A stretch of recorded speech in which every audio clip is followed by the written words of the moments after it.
ಮೊದಲಿಗೆ ನನ್ನ ಗುರು ಶರತ್ ಸರ್ ಹಾಗೆ ನನ್ನ ಗ್ರಿಫಿನ್ಸ್ ಗುರುಕುಲಕ್ಕೆ ನಮಸ್ಕರಿಸುತ್ತೇನೆ. ನಾವು ನಮ್ಮ ಜೀವನದಲ್ಲಿ ಏನಾದರೂ ಅಚೀವ್ ಮಾಡಬೇಕು ಅಂತ ಅಂದರೆ ಹಿಂದೆ ಗುರು ಇರಬೇಕು, ಮುಂದೆ ಗುರಿ ಇರಬೇಕು ಅಂತ ಹೇಳ್ತಾರೆ. ಸೊ ಹಾಗೆ ನಾನು ಹುಡುಕಾಟದಲ್ಲಿದ್ದಾಗ ನನಗೆ ದೇವ್ರ ಥರ ಸಿಕ್ಕಿದಂತಹ ಗುರು ಅಂದರೆ ನನ್ನ ಶರತ್ ಸರ್. ಇವರಿಂದ ನಾವು ತುಂಬ ಕಲಿಯುವಂಥದ್ದಿದೆ.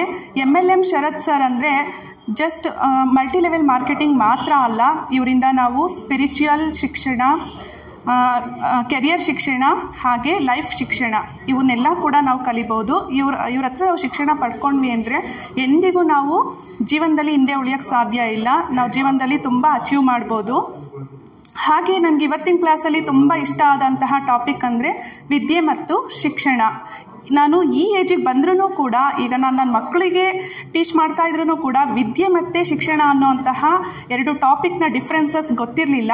ಈ ಕ್ಲಾಸಲ್ಲಿ ನಾನು ಅದನ್ನು ತಿಳ್ಕೊಂಡೆ. ಹಾಗೆ ಮತ್ತೊಮ್ಮೆ ನನ್ನ ಗುರುಗಳಾದ ಶರತ್ ಸರ್ ಹಾಗೂ ಗುರುಕುಲಕ್ಕೆ ಧನ್ಯವಾದಗಳನ್ನು ಅರ್ಪಿಸುತ್ತೇನೆ.